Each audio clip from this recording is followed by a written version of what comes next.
ومن يسعى إلى العليا سيدركها بما فيها ويبني مجده جدلا فروح الفذ يعليها ليصبح همة تروي عن العليا مغانيها عن العليا مغانيها تجلي العلا قصصا هنا أحلام ترويها ليسجلي العلا قصصا هنا أحلام. وعليكم ورحمة الله وبركاته.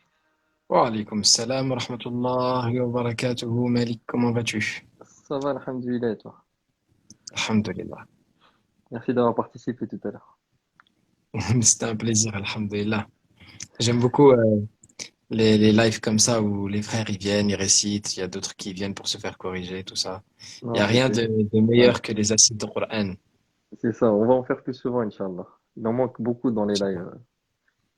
Ah, Alors, le rappel du soir, c'est ne t'attriste pas. Et ensuite, tout à suivi fait. des questions-réponses. Je te laisse. Inch'Allah ta'ala. On va commencer par une petite récitation du Coran, justement. Inch'Allah. أعوذ بالله من الشيطان الرجيم. بسم الله الرحمن الرحيم. طه ما أنزلنا عليك القرآن لتشقى إلا تذكرة لمن يخشى تنزيلا ممن خلق الأرض والسماوات العلى الرحمن على العرش استوى له ما في السماوات وما في الأرض وما بينهما وما تحت الثرى وإن تجهر بالقول فإنه يعلم السر وأخفى الله لا إله إلا هو له الأسماء الحسنى. Donc Allah subhanahu wa ta'ala, dans le sens de la traduction, dit Taha, nous n'avons pas révélé sur toi le Coran afin que tu sois malheureux. Mais plutôt, c'est un rappel pour celui qui craint. Une révélation de celui qui a créé la terre et les cieux élevés. Le tout miséricordieux qui s'est istawa sur le trône. À lui appartient ce qu'il y a dans le ciel et sur terre, et ce qu'il y a entre les deux, et ce qui se trouve sous terre. Et si tu parles à voix haute, il connaît le secret et ce qui est plus caché encore.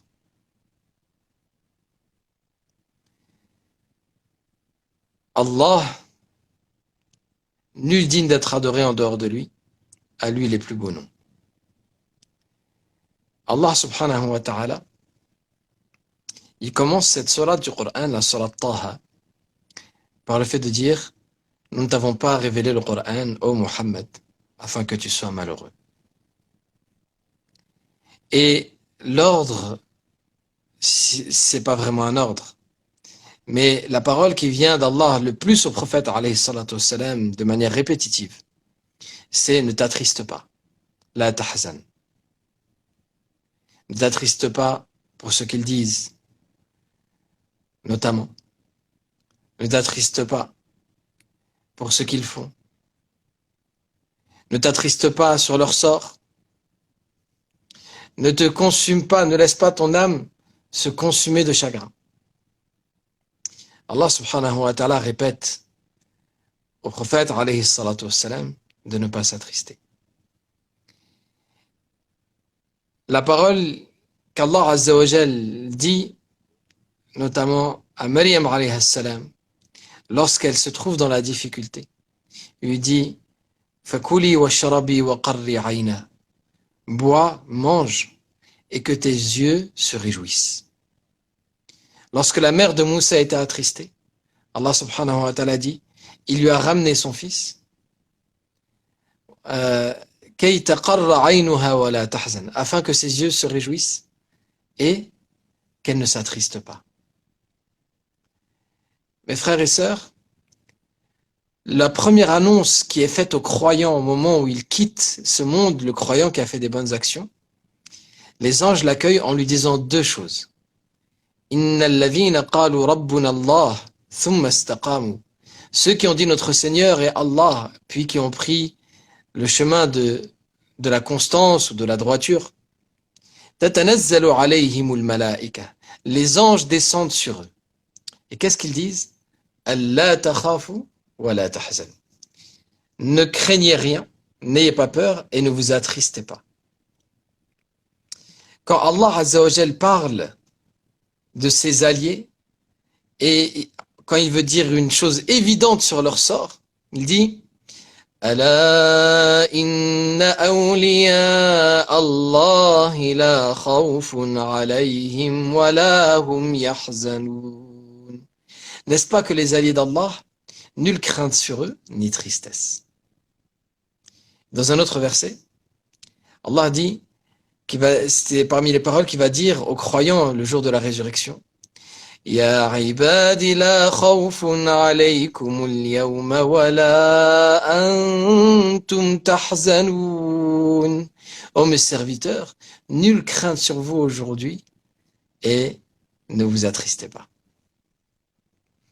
Allah tabaraka wa ta'ala, qui est au-dessus de tout et qui nous observe, il est proche de nous et il nous dit ne vous attristez pas, ne t'attriste pas.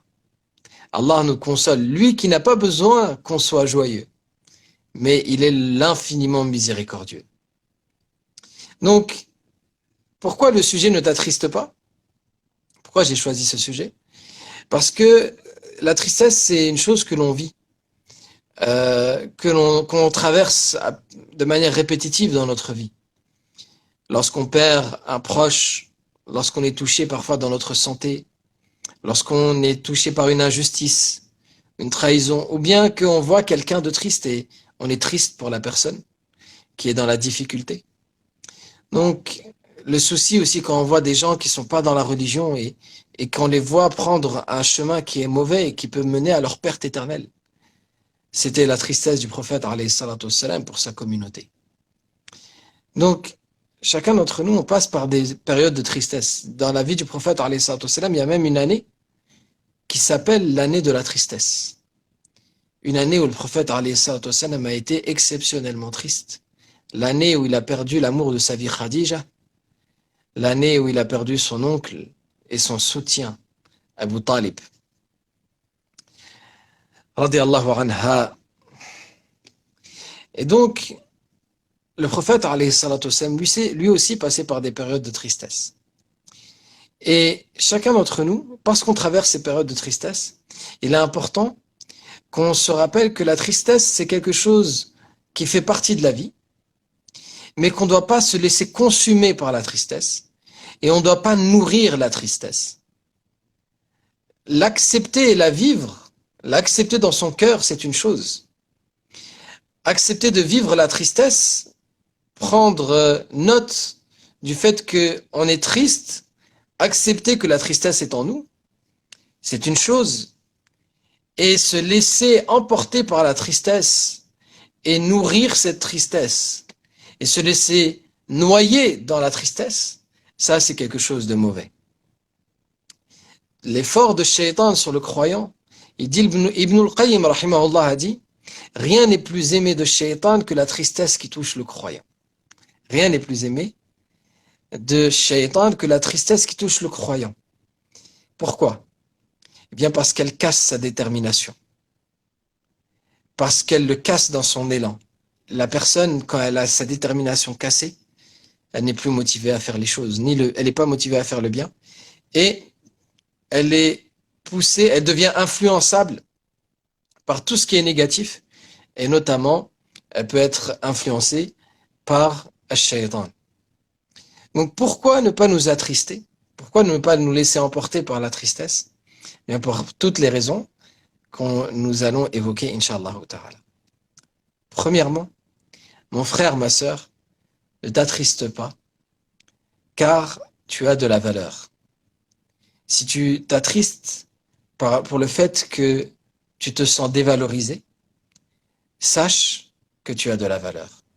Tu as dans ton cœur une parole, La ilaha illallah, que si on mettait sur le côté d'une balance, et qu'on mettait les cieux et la terre de l'autre côté de la balance, La ilaha illallah serait plus lourd.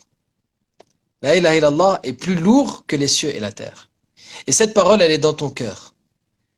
Imagine la valeur que tu as.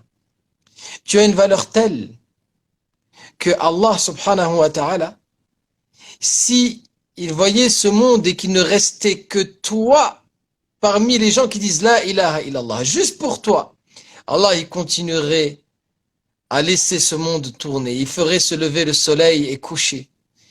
Et tout cet univers, il continuerait à fonctionner, à exister, parce qu'il y a une personne encore qui dit La ilaha illallah. La ilaha illallah. Le prophète, alayhi salatu wassalam,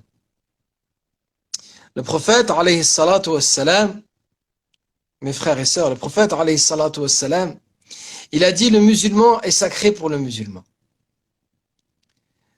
Son sang est sacré. Ses biens sont sacrés. Son honneur est sacré.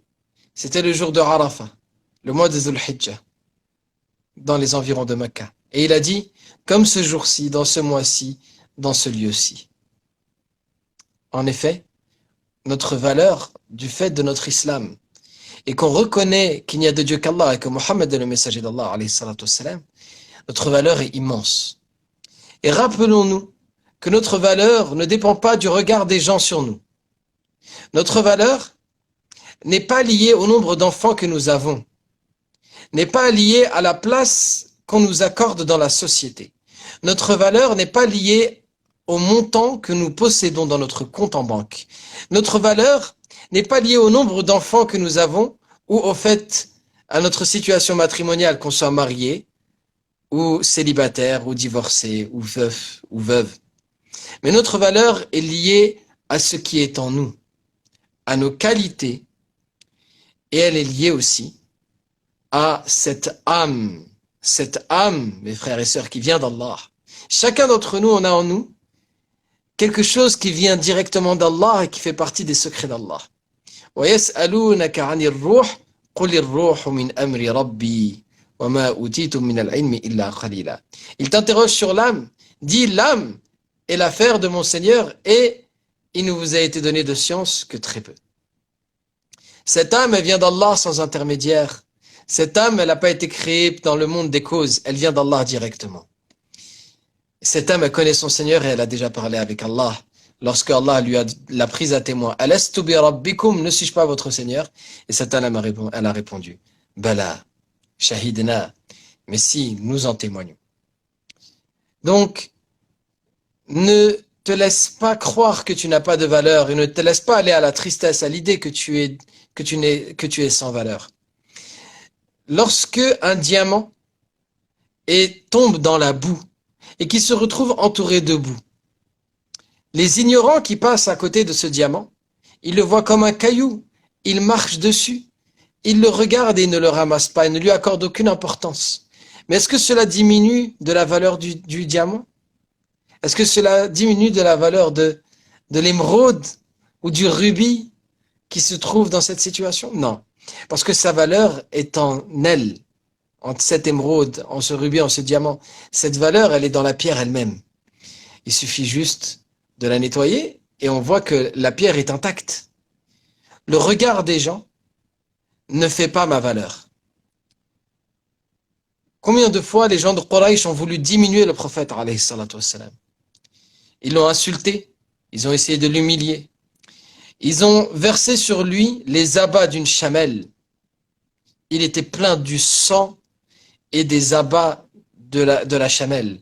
Et ils ont versé ça sur lui alors qu'il était prosterné. Alayhi salatu wassalam. Ils l'ont atteint dans sa famille. L'un de ses oncles, la première des choses, c'est qu'il a ordonné à ses fils de divorcer des filles du prophète, alayhi salatu wassalam. À peine est-il devenu messager. Subhanallah. Donc, le prophète, alayhi salatu wassalam, a été atteint dans son honneur, dans sa famille, dans sa personne. Il a été atteint dans ses biens, alayhi salatu wassalam. Mais, à chaque fois, Allah Azza wa Jal lui rappelle sa valeur. Allah Azza wa Jal, il jure dans le Coran. Allah subhanahu wa ta'ala, il jure par la vie du prophète, alayhi salatu wassalam. Et il rappelle que la valeur du prophète, il rappelle au prophète, alayhi salatu wassalam, que sa valeur ne dépend pas du regard des gens, mais sa valeur est dans le fait que Allah lui accorde de la valeur. Et chacun d'entre nous, on doit se rappeler de cela.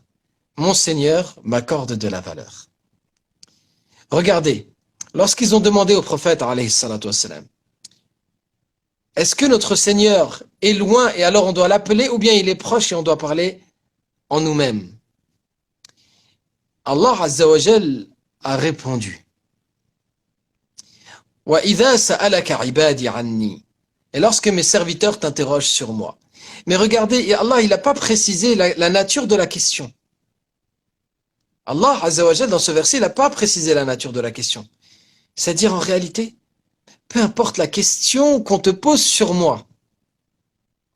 Certes, le verset est descendu dans un contexte, mais peu importe la question qui est posée sur Allah. Qu'est-ce que Allah il veut qu'on sache? Allah dit, وَإِذَا سَأَلَكَ عِبَادِي عَنِّي. Lorsque mes serviteurs t'interrogent sur moi, فَإِنِّي قَرِيبٌ. Je suis proche. أُجِيبُ دَعْوَةَ الدَّاعِ إِذَا دَعَانِ. Et ensuite il dit, je réponds à l'invocation de celui qui m'invoque au moment où il m'invoque. Mais avant de dire cela, il dit, je suis proche. Allah Azza wa Jal veut que nous sentions qu'il est proche de nous. Il est plus proche de nous que notre veine jugulaire. Il dit dans le Coran, وَلَقَدْ خَلَقْنَا الْإِنسَانَ وَنَعْلَمُ مَا تُوَسْوِسُ بِهِ نَفْسُهُ وَنَحْنُ أَقْرَبُ إِلَيْهِ مِنْ حَبْلِ الْوَرِيدِ. Certes, nous avons créé l'être humain et nous savons ce que son âme lui suggère et nous sommes plus proches de lui que sa veine jugulaire. La veine jugulaire, c'est la veine qui relie le cœur au cerveau. Symboliquement, le centre de l'émotion au centre de la réflexion. Allah, il nous dit, je suis plus proche de vous que votre veine jugulaire. وَإِن تَجْهَرْ بِالْقَوْلِ. Dans Surat Taha, dans l'introduction qu'on vient de dire, dans le début de Surat Taha, qu'est-ce qu'Allah dit? Et si tu parles à voix haute, وَإِن تَجْهَرْ بِالْقَوْلِ فَإِنَّهُ يَعْلَمُ السِّرَّ وَأَخْفَى. Il connaît le secret et ce qui est plus caché encore. Allah, il sait ce qu'il y a au fond de toi. Il connaît tes tristesses, il connaît tes angoisses. Il sait ce que tu vis. Tu as le sentiment que personne ne te comprend. Sache que Allah veut que tu saches qu'il est proche, qu'il t'entend. Il est avec toi, subhanahu wa ta'ala. Il est là, présent. Il te voit, il t'entend. Et il te regarde avec miséricorde, avec amour. Le prophète, alayhi salatu wassalam, après une bataille, et vous savez comment étaient les batailles à l'époque. C'était pas comme maintenant à distance. Donc après une bataille, il y a des blessés, il y a du sang, il y a des morts. Et les compagnons, radiyallahu anhum, alors que l'adrénaline est en train de redescendre, ils voient cette scène. Ils voient une femme qui vient en courant et qui cherche quelque chose parmi les prisonniers. Et très vite, ils comprennent qu'elle est en train de chercher son enfant. Parce que dès qu'elle voit un enfant, elle le soulève pour voir si c'est le sien. Et dès qu'elle trouve son bébé, elle crie de joie. Elle le serre contre sa poitrine. Elle se met à l'allaiter en pleurant. Et certains compagnons ont pleuré. Et le prophète, alayhi salatu wassalam, leur a dit, qu'est-ce qui vous fait pleurer? Et ils disent, la tendresse de cette mère, la tendresse de cette mère pour son enfant, ya Rasulallah. Et le prophète, alayhi salatu wassalam, qui répond, est-ce que vous imagineriez cette femme jeter son enfant dans le feu? Ils ont dit, ya Rasulallah, non, par celui qui t'a envoyé avec la vérité. Alors, qu'elle a la possibilité de ne pas le faire. Et Allahu Akbar, le prophète, alayhi salatu wassalam, il dit, eh bien, sachez que Allah a plus de miséricorde envers ses serviteurs que cette femme envers son enfant. Dans le hadith al-Qudsi, Allah dit « Ahlu dhikri, ahlu mawaddati » Les gens de mon évocation sont les gens à qui je donne mon amour. Vous savez, là, on ne parle pas de n'importe qui. On parle d'Al-Wadoud. Al-Wadoud, c'est celui qui aime. Et toutes les qualités d'Allah sont infinies. Al-Wadoud, c'est celui qui aime à l'infini. Il te donne son amour, Allahu Akbar.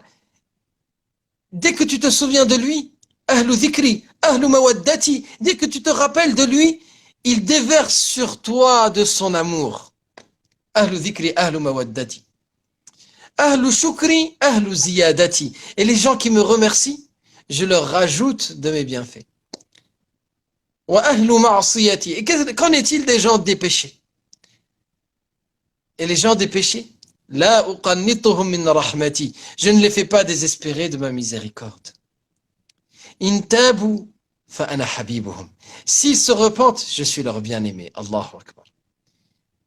Wa in lam yatubu. Et s'ils se repentent pas, fa ana tabibuhum. Alors je suis leur docteur.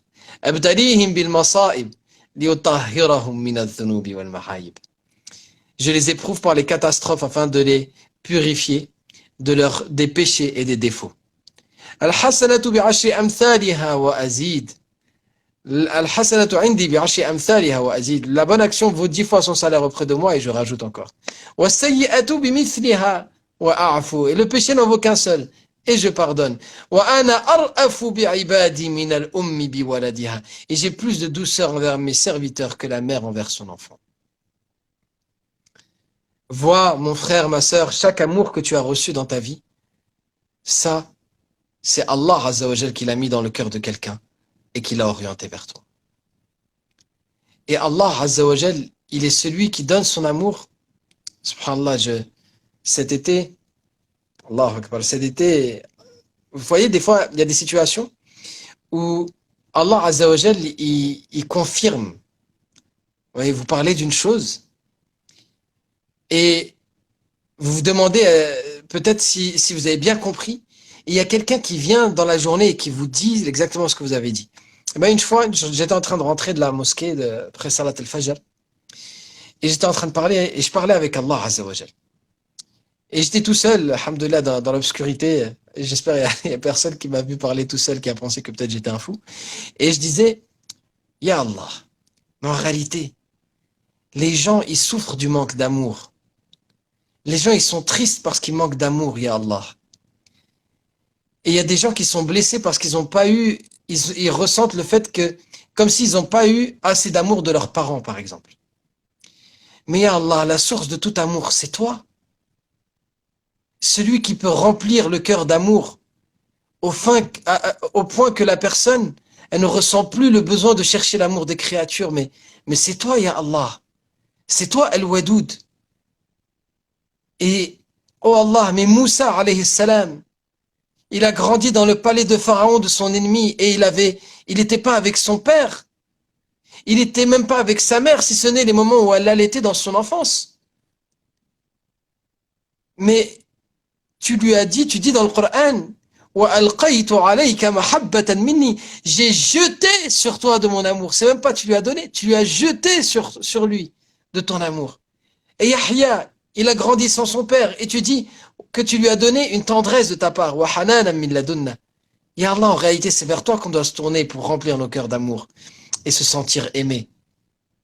Eh bien, wallahi, mes frères, dans la même journée, mes frères et sœurs, dans la même journée, un frère, il vient, il me dit, Younes, subhanallah, il me dit, tu sais, mon frère, c'est Allah qui donne l'amour, et c'est vers Allah qu'on doit se tourner pour chercher l'amour.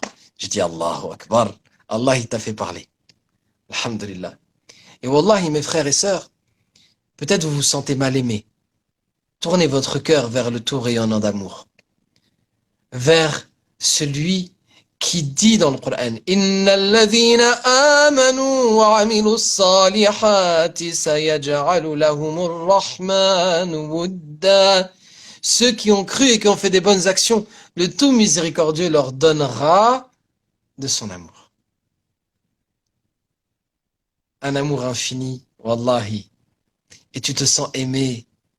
Allahu Akbar. C'est pourquoi il y a rien de plus grand, de plus grand que le fait d'avoir une relation avec Allah. Dans les textes précédents, il a été dit que Allah Azza wa Jalla a dit: ô mon serviteur, si tu m'as trouvé, tu as tout trouvé. Et si tu m'as perdu, tu as tout perdu. Et je suis meilleur pour toi que toute chose. Ô mon serviteur, je t'ai créé pour mon adoration, alors ne te fatigue pas. Et j'ai partagé pour toi ta subsistance. Je t'ai créé pour mon adoration, alors ne joue pas. C'est-à-dire, ne fais pas de ta vie un jeu. Et j'ai partagé pour toi ta subsistance, alors ne te fatigue pas. C'est-à-dire, n'en fais pas un souci. Allahu Akbar. Mes frères, qu'on apprenne à tourner notre cœur vers notre Seigneur. Pourquoi on doit ne pas s'attrister? Ne t'attriste pas, mon frère et ma sœur, parce que si tu es triste, certes, quand tu viens de vivre un événement tragique, et je pense à un frère notamment, un ami à moi que j'estime énormément, qui a perdu sa mère la nuit dernière, et je vous demande tous de dire Amin au dua que je vais faire. Oh Allah, fais miséricorde à la mère de mon frère Mourched, et Allah, fais-la rentrer dans ton paradis, pardonne-lui ses péchés, accepte-la auprès de toi, et Allah réunit toute sa famille dans les hauts degrés du paradis. Amin. Eh bien, subhanallah, quand on vit un événement triste comme celui-là, c'est normal d'être attristé, c'est normal. Mais ne pas entretenir la tristesse. Et pourquoi tu ne dois pas te laisser emporter par la tristesse? Tu ne dois pas te laisser emporter par la tristesse parce que, tout simplement, tu ne choisis pas tous les événements que tu vis, mais tu choisis au moins comment tu les vis. Je répète, tu ne choisis pas tous les événements que tu vis, mais tu choisis comment tu les vis. Cesse de penser, si c'est le cas, que tu es malheureux à cause des autres. C'est pas vrai. Si tu es malheureux et tu te laisses sombrer dans le malheur et la tristesse, c'est ta faute. Et c'est uniquement ta faute. Oui, tu as subi des injustices. Oui, tu as subi des difficultés. Oui, peut-être tu as des problèmes de santé. Mais, وَإِن تَعُدُّوا نِعْمَةَ اللَّهِ لَا تُحْصُوهَا إِنَّ الْإِنسَانَ لَظَلُومٌ كَفَّارٌ. Si vous comptiez les bienfaits d'Allah, vous ne pourriez les dénombrer. إِنَّ الْإِنسَانَ لَظَلُومٌ كَفَّارٌ. Et l'être humain est certainement très injuste et très ingrat. Chacun d'entre nous, nous nageons dans les bienfaits d'Allah. Nous sommes inondés des bienfaits d'Allah, tabaraka wa ta'ala. Inondés des bienfaits d'Allah. Combien de gens, subhanallah, qui croient qu'ils sont malheureux à cause de leur situation, et le deuxième élément, qui croient que leur bonheur est dans quelque chose qu'ils ne possèdent pas. Vois le célibataire, comment il pense que son bonheur est dans le fait d'être en couple. Mais ne vois-tu pas les gens qui sont en couple? Est-ce qu'ils sont tous heureux? Loin de là.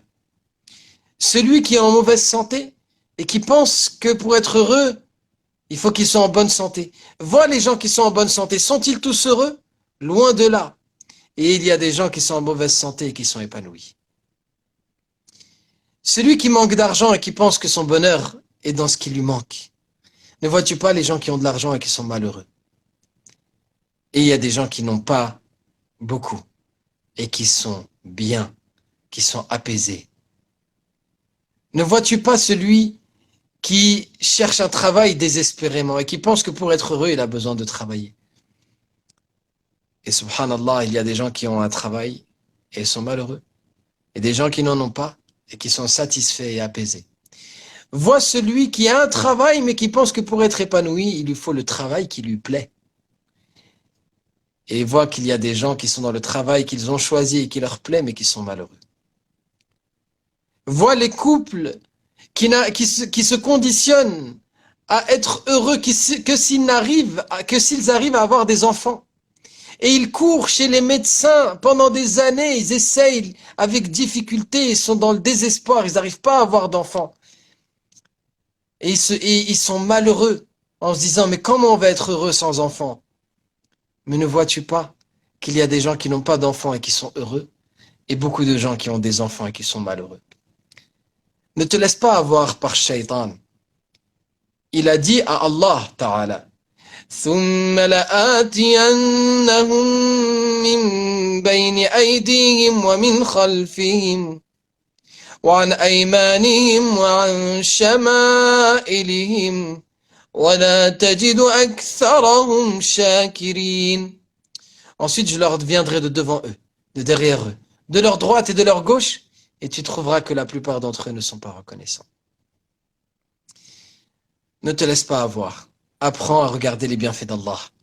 Combien de gens qui sont aveugles et qui seraient prêts, s'ils avaient la possibilité, ils choisiraient de prendre tous tes problèmes.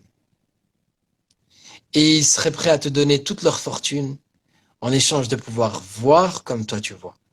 Ne serait-ce que de voir une fois le visage de leurs enfants, de leurs épouses, de leur mère, de leurs parents, ou de voir le soleil qui se lève. Ne vois-tu pas comment il y a des gens qui ne peuvent pas marcher, qui seraient prêts à prendre tous tes soucis, à donner toute leur fortune pour pouvoir se déplacer seuls? Combien de gens qui, pour pouvoir aller aux toilettes seuls, ils seraient prêts à prendre tous tes problèmes et à échanger leur situation avec la tienne? Regarde les gens qui sont en dessous de toi et dis Alhamdulillah. Ne sois pas triste, ne t'attriste pas. Ne t'attriste pas parce que cette vie est éphémère. Et elle ne mérite pas qu'on s'attriste pour elle. Elle est, cette vie, la goutte par rapport à l'océan. Cette vie, elle est la goutte par rapport à l'océan. Et tous nos problèmes qui sont dans cette vie, ils sont quelques particules de cette goutte. Et que tous ces problèmes que nous avons, ils ne nous accompagneront pas. Quels sont tes problèmes, mon frère, ma sœur? Ta santé, ton argent, ta famille, ta maison, ton travail, ton commerce, tes soucis, tes amis. Aucune des choses que je viens de citer ne t'accompagne dans la tombe. Tes soucis disparaissent. Et si tu t'attristes pour la perte d'un proche, alors reçois la bonne nouvelle que tu le retrouveras dans la mort, Inch'Allah, surtout si c'est un croyant. Tu le trouveras, Inch'Allah, ta'ala. Eh bien, au moment de la mort, c'est la fin de la tristesse. Donc, mes frères et sœurs, ne nous attristons pas, car cette vie est courte. Cette vie est éphémère. Prenons de la hauteur. Le prophète, alayhi salatu wassalam, a traversé une période de tristesse. C'était au début de la révélation. D'un seul coup, la révélation cesse. Imaginez, la révélation cesse. Le lien entre le prophète alayhi salatu wassalam et le ciel est coupé. Djibril ne vient plus. Et le prophète alayhi salatu wassalam n'est pas prévenu de cela. Dans le tafsir, certains savants disent que ça a duré quelques jours, d'autres que ça a duré quelques semaines, d'autres ils disent même que ça a duré quelques mois. Et il est même dit, dans le tafsir, parmi les causes de la révélation, que le prophète, alayhi salatu wassalam, s'était tellement attristé qu'il en était tombé malade. Et Jamil, la femme de Abu Lahab, a demandé l'autorisation de rentrer auprès du prophète, alayhi salatu wassalam, alors qu'il était alité. Elle est rentrée auprès de lui et elle a dit, « Oh Mohammed, est-ce que ton Seigneur est devenu muet ?» Et avant même que le prophète, alayhi salatu wassalam, ne lui réponde quoi que ce soit, elle lui a dit, « Non, ne me réponds pas. En réalité, ton Seigneur t'a abandonné et il t'a détesté. » Regardez cette langue de serpent. Et elle est sortie de chez le prophète, alayhi salatu wassalam.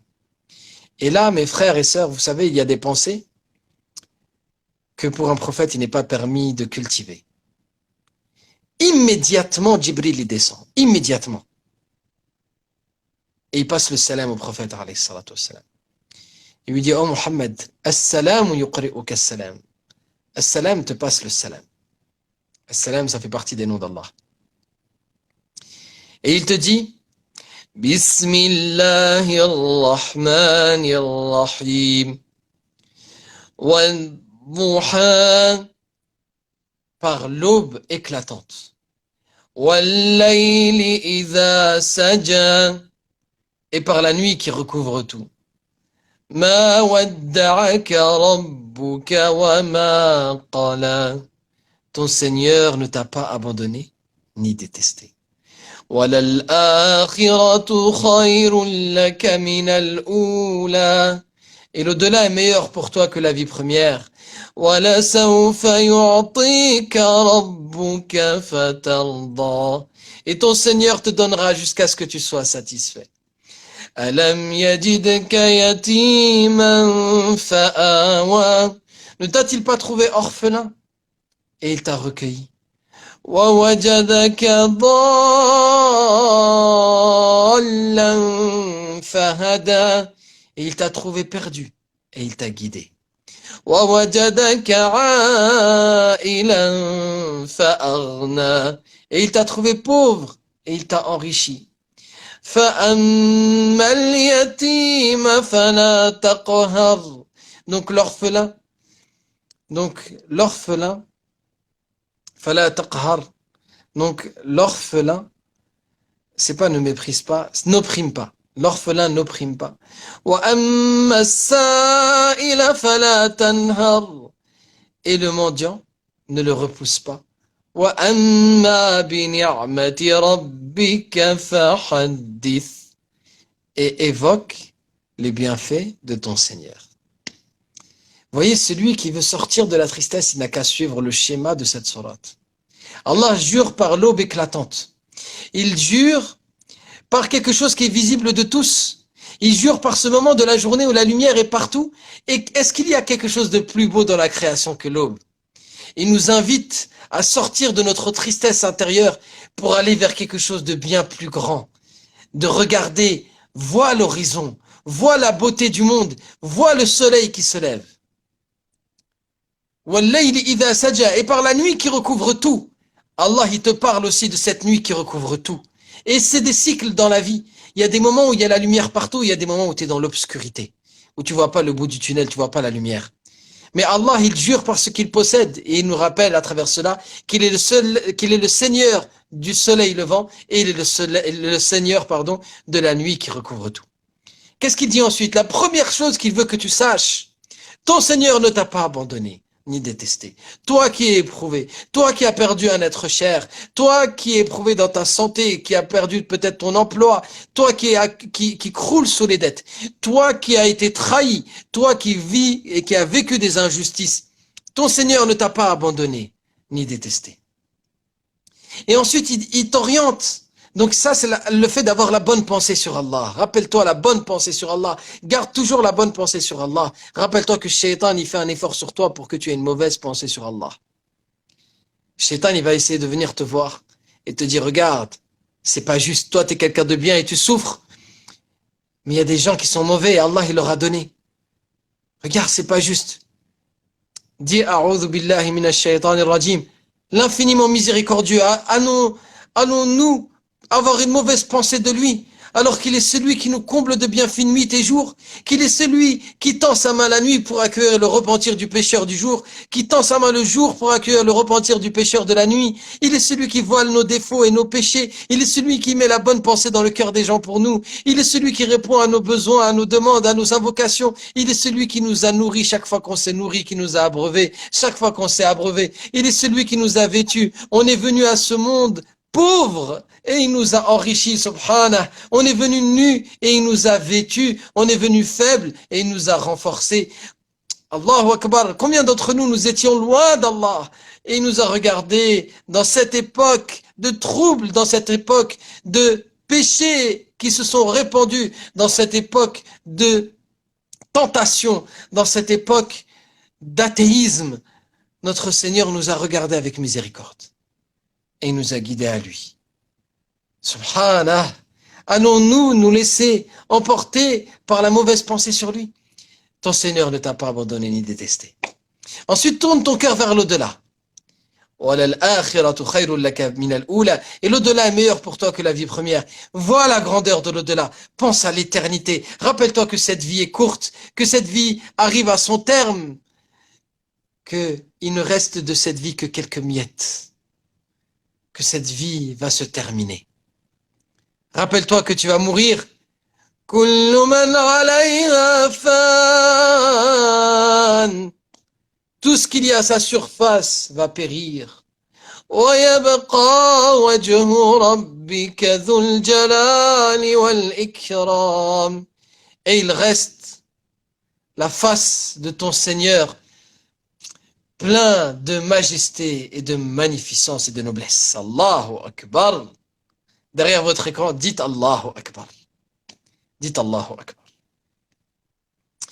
Et l'au-delà est meilleur pour toi que la vie première. Et sache, mon frère, ma sœur, que peu importe les soucis que tu as pu traverser dans ce bas monde, notre bien-aimé Rasulullah sallallahu alayhi wa sallam nous a informé qu'on ramènera la personne parmi les gens du paradis qui a eu la vie la plus difficile dans le bas monde. Et on la trempera un instant dans le paradis. Et on lui dira, est-ce que tu as déjà vécu un malheur? Elle dira, oh Allah, par ta puissance et ta majesté, jamais je n'ai vécu de malheur. Allahu Akbar. Allah. Alors pense, l'au-delà est meilleur pour toi que la vie première.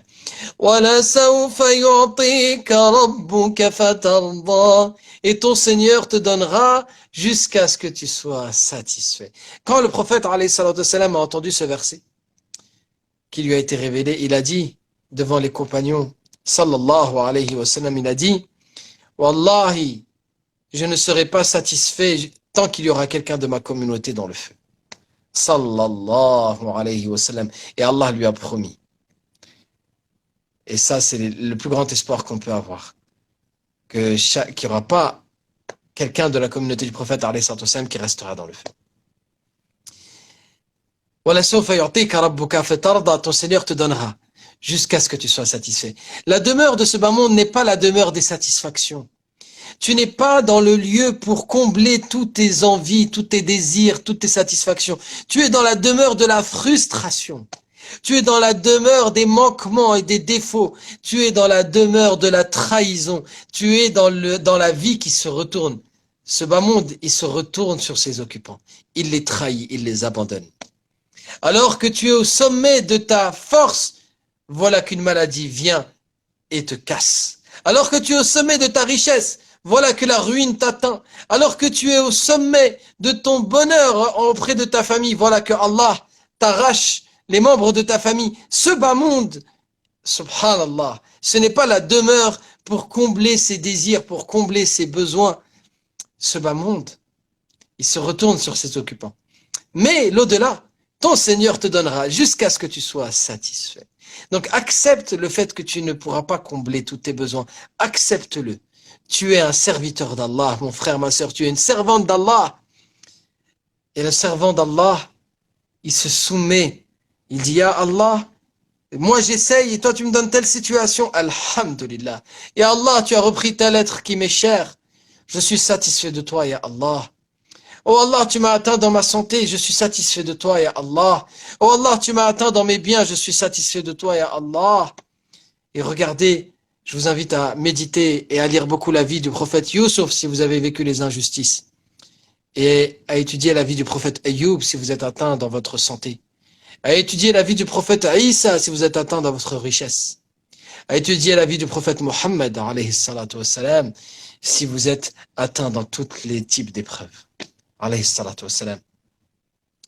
Donc, ton Seigneur te donnera jusqu'à ce que tu sois satisfait. Le jour de la résurrection, Allah, quand il fera rentrer les gens au paradis, il leur dira, après s'être montré à eux, après avoir retiré le voile, et si ce n'était son ordre, la lumière de son visage aurait embrasé l'univers à l'infini, Allah dit à ses serviteurs, ô mes serviteurs, ô mon serviteur, est-ce que tu es satisfait de moi? Et le serviteur, il dit, Ya Allah, mais comment je ne serais pas satisfait de toi? Et Allah lui dit, ô mon serviteur, eh bien sache que moi, je suis satisfait de toi. Et plus jamais je ne serai en colère contre toi. Je t'ouvre les portes de ma satisfaction éternelle. Allahu Akbar. Wa ridwanun min Allahi Akbar. Et une satisfaction de ton Seigneur plus grande encore. Plus grand que tous les bienfaits du paradis. Allah te dit qu'il est satisfait de toi pour l'éternité. Allahu Akbar. Ne t'attriste pas. Allah Azza wa Jal donne ensuite le schéma. Rappelle-toi les bienfaits d'Allah sur toi dans le passé. Ne t'a-t-il pas trouvé orphelin et il t'a recueilli, dit au prophète alayhi salatu wassalam. Eh bien toi, rappelle-toi. Combien de fois, si tu avais tes parents, rappelle-toi le bienfait d'avoir des parents. Il y a un frère qui me raconte que il y a un de ses amis qui lui a dit, qui a perdu son père, qui lui a dit, tu sais combien je serais prêt à dépenser toute ma fortune pour revivre ne serait-ce qu'un de ces moments. Pour que mon père, ne serait-ce qu'un moment que mon père, il vienne devant moi. Et qu'il m'embrouille comme il ne m'a jamais embrouillé dans ma vie.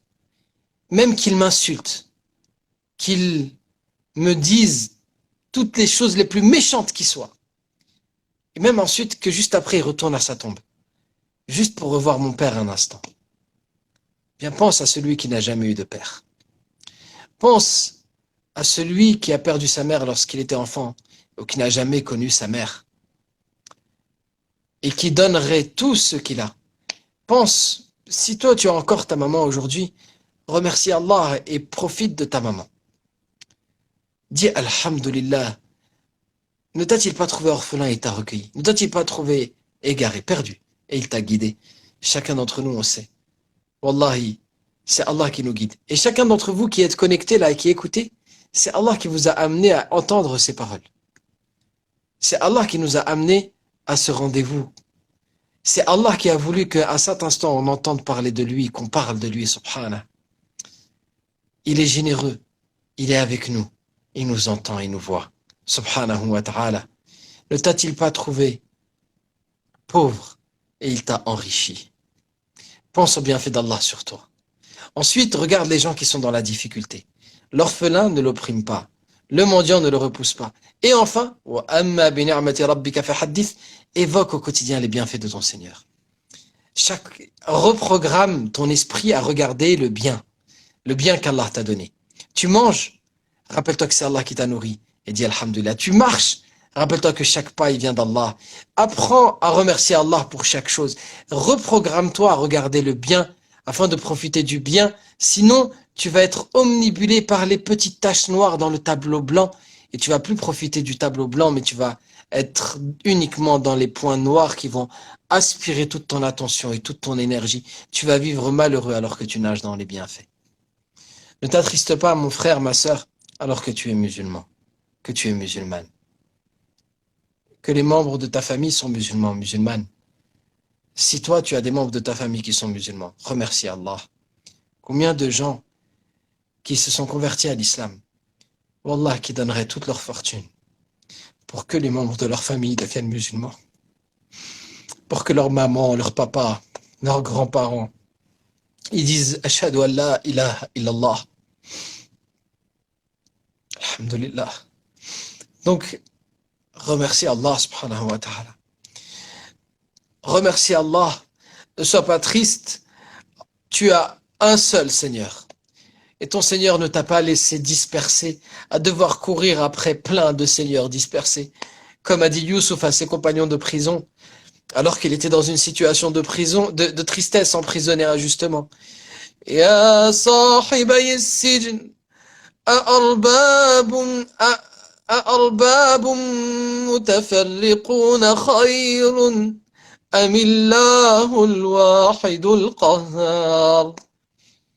Oh mes compagnons de prison, est-ce que des seigneurs dispersés sont mieux? Ou bien Allah, l'unique, le dominateur suprême? Ne t'attriste pas parce que ton Seigneur est un. إنما أشكو بثي وحزني إلى الله.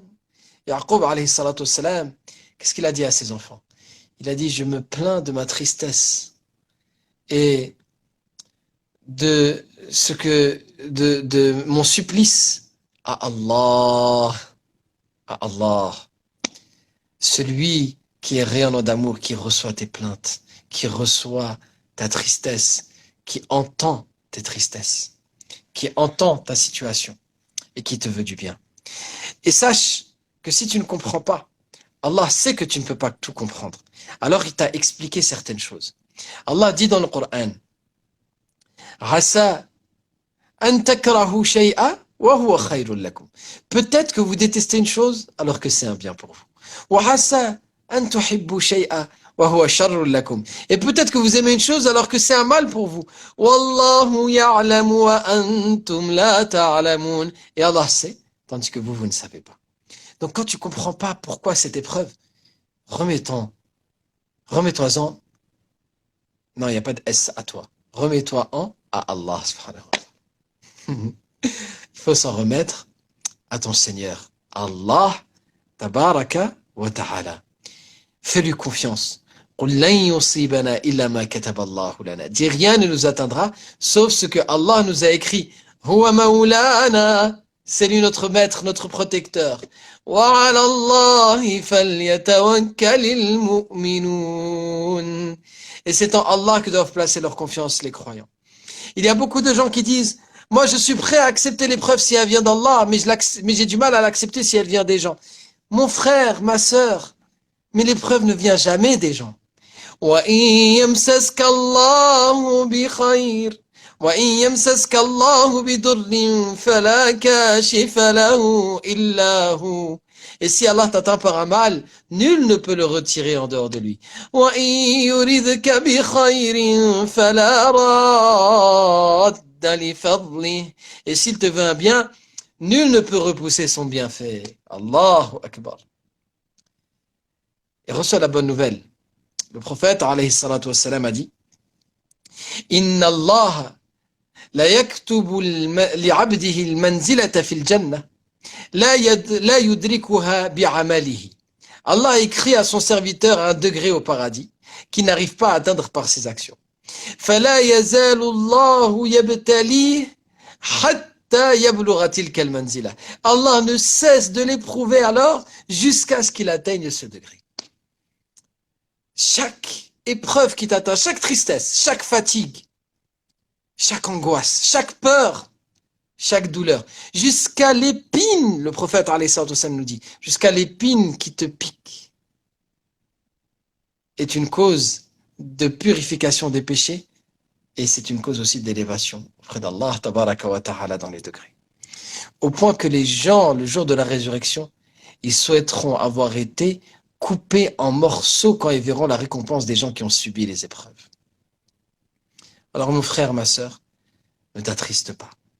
Ne te laisse pas aller à la tristesse. Tu nages dans les bienfaits d'Allah. Tu as un Seigneur qui te connaît. Il t'entend. Les gens ne savent pas ce que tu vis, lui il sait. Munisu kulli wahid. Il est celui qui tient compagnie à toute personne seule. Sahibu kulli farid. Il est le compagnon de chaque individu. Imadu man la imada lah. Il est le pilier de celui qui n'a pas de pilier. Sanadu man la sanada lah. Il est l'appui de celui qui n'a pas d'appui. Il est celui qui t'entend. Il est celui qui est présent quand tout le monde est absent. Il est celui qui sait ce que tu vis à chaque instant, subhanahu wa ta'ala, et qui est infiniment miséricordieux. Alors, Inch'Allah, ne nous attristons pas, ne nous laissons pas aller à la tristesse. Orientons nos cœurs vers l'au-delà et je vous invite à vivre avec le Coran. Car wallahi, il n'y a pas plus grande guérison pour les poitrines. Wa shifa'un lima fis sudur. Et une guérison pour ce qu'il y a dans les poitrines, a dit Allah tabaraka wa ta'ala en parlant de son livre, de son noble livre. Wassalatu wassalamu ala rasulillahi walhamdulillahi rabbil alamin. Et maintenant, je vais recevoir vos questions, Inch'Allah, mes frères et sœurs. Barakallahu fik. Inch'Allah. Alors, les questions-réponses sont ouvertes, donc n'hésitez pas à participer. Priorité à ceux qui veulent monter dans le live en appuyant sur la petite caméra. Donc, on a déjà 2 demandes. Et si vous ne voulez pas monter dans le live, il suffit d'utiliser la boîte à questions. C'est le point d'interrogation. Alors, il y a des questions, je peux déjà y répondre? Je t'en prie. Non. Alors, il y a une sœur qui dit, on parle beaucoup des épreuves, mais le bonheur ne vient-il pas aussi de notre Seigneur? En effet. Il est celui qui a fait euh, rire et pleurer. Le bonheur aussi, il vient d'Allah. Et Allah Azza wa Jal, il a mis la tranquillité, l'apaisement du cœur dans des choses bien précises. Allah dit Alladhina amanu wa tatma'innu qulubuhum bi dhikrillah. Ceux qui ont cru et dont les cœurs s'apaisent à l'évocation d'Allah. Naam. Alors, il y a une autre personne.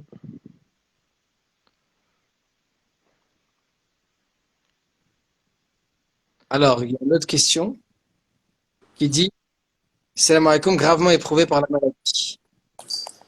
Salam Ah, alaikum. on va écouter le live. Naam. Oui, Wa bon, alaikum salam wa rahmatullah. bonjour. Enfin, bonsoir. Bonsoir. Moi, en fait, je vis beaucoup d'épreuves depuis ma naissance. C'est-à-dire que déjà, j'ai pas connu mon père.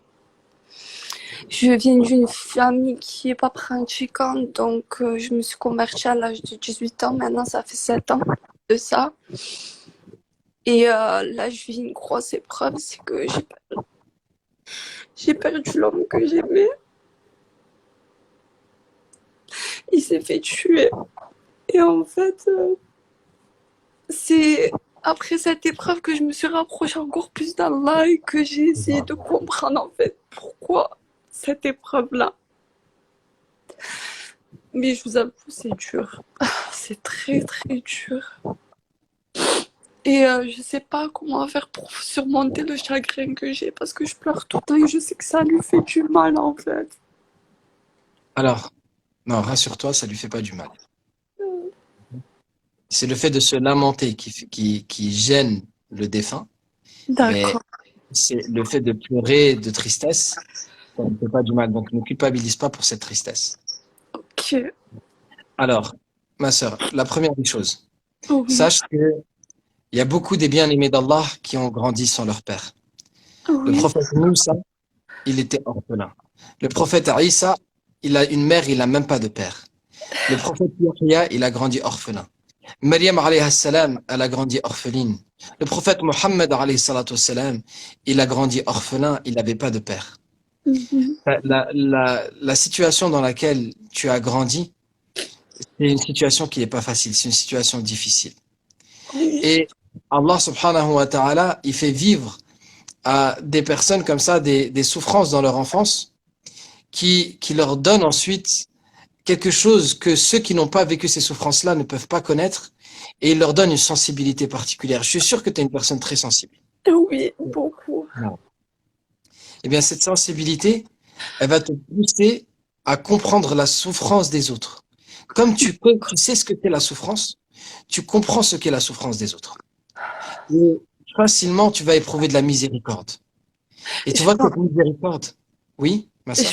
je pensais souvent que c'était de la faiblesse en fait de pleurer pour, par exemple, croiser un SDF dans la rue, pleurer pour lui, vous voyez. C'est plein de choses comme ça. Et je me suis toujours dit que c'était de la faiblesse en fait. Non, c'est pas de la faiblesse, ma sœur. Ça, c'est de la rahma. Ça, c'est de la miséricorde. D'accord. Imagine, tu pleures en voyant un SDF dans la rue? Oh oui, ça m'est déjà arrivé.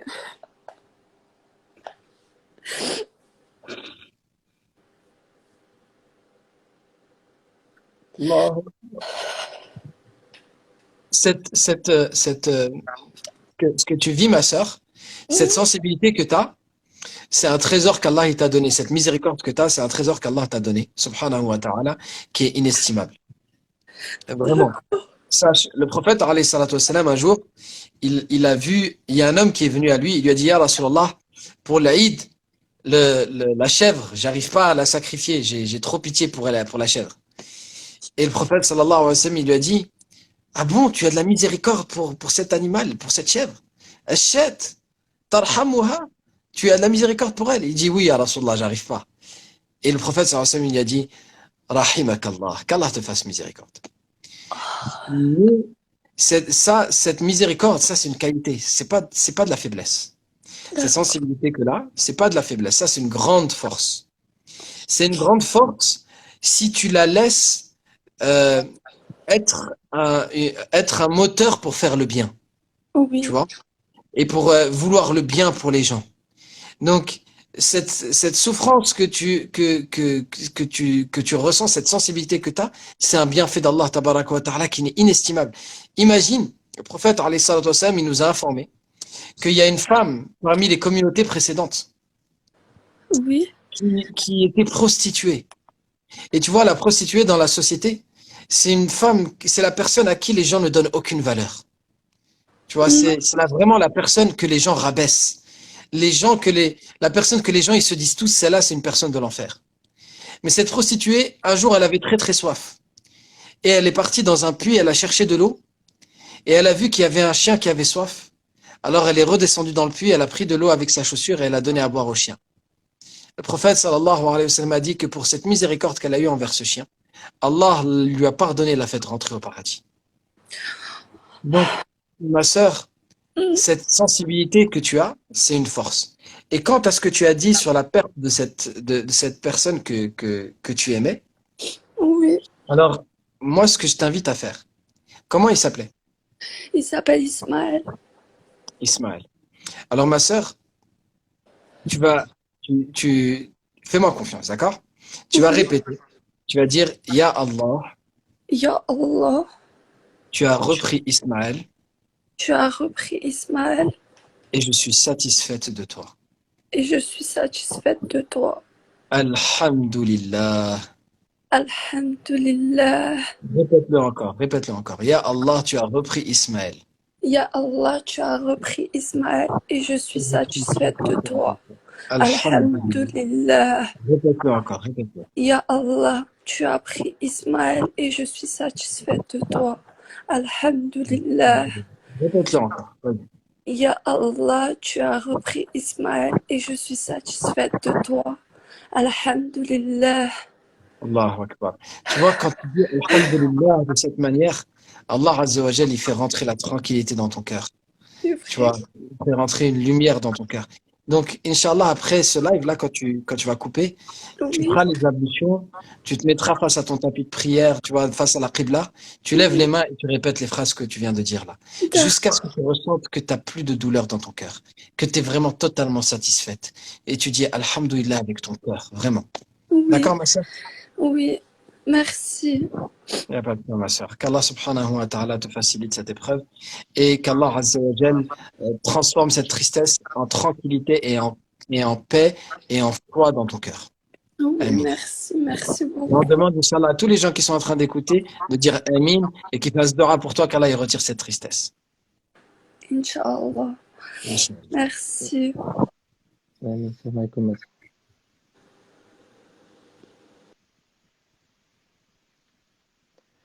Alors, on a une demande.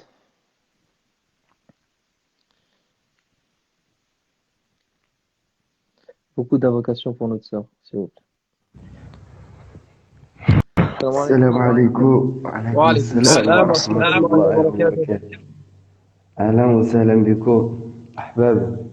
بارك Comment ça الله va, فيك. Youssef? أمين أجمعين إن شاء الله. Alors, on t'écoute, mon frère. C'est quoi ta Voilà, question? je vous écoute.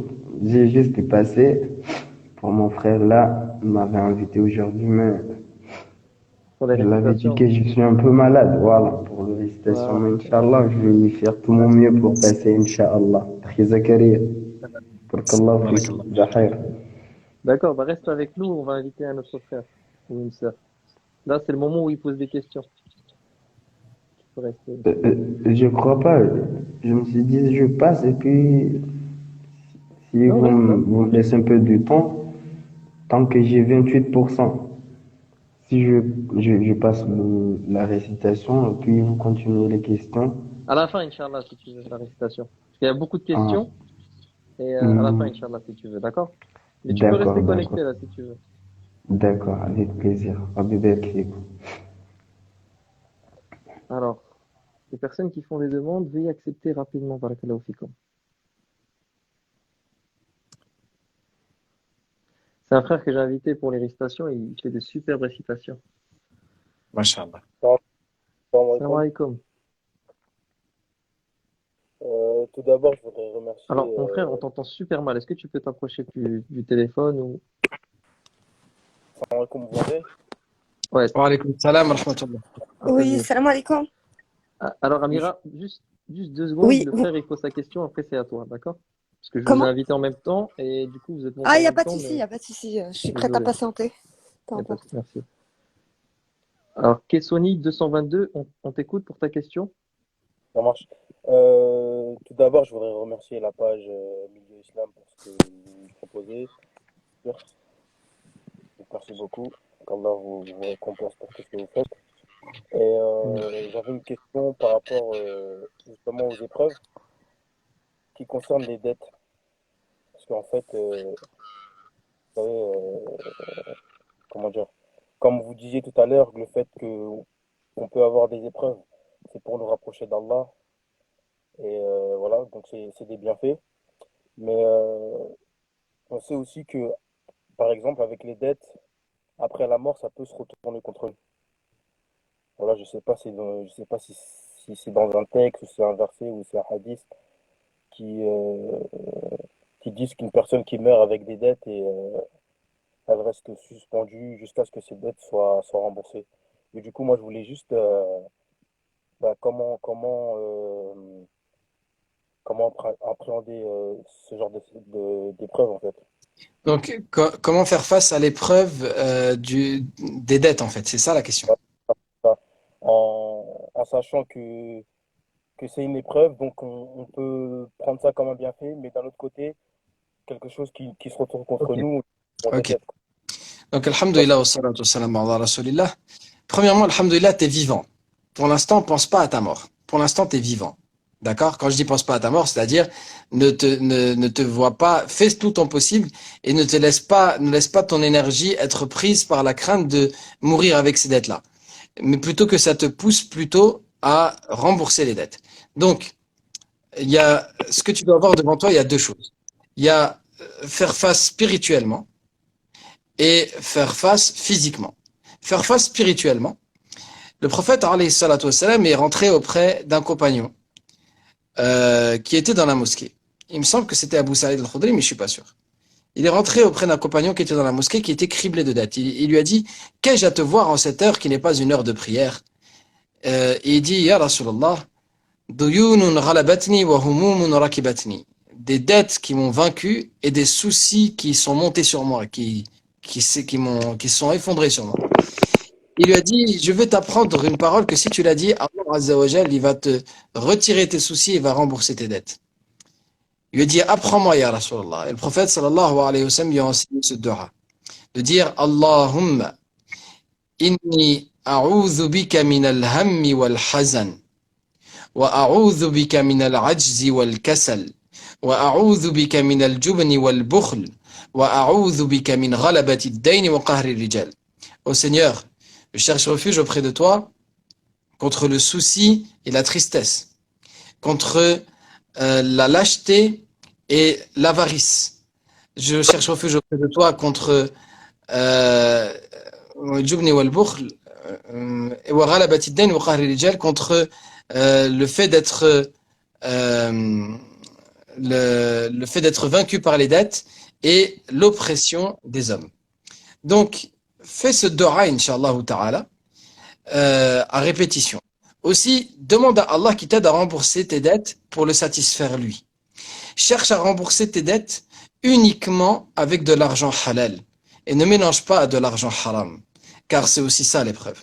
Aussi, pour ce qui est physiquement, apprends à limiter le plus possible. Hein. Je me permets ce conseil, je ne sais pas comment tu es, tu le fais peut-être déjà, il faut pas mal le prendre. Mais à limiter le plus possible tes dépenses à tes stricts besoins et rembourser les dettes une par une en commençant par la plus petite ou la plus urgente. Tu vois? Et si tu es endetté, tu fais aussi partie des gens qui ont le droit à la zakat.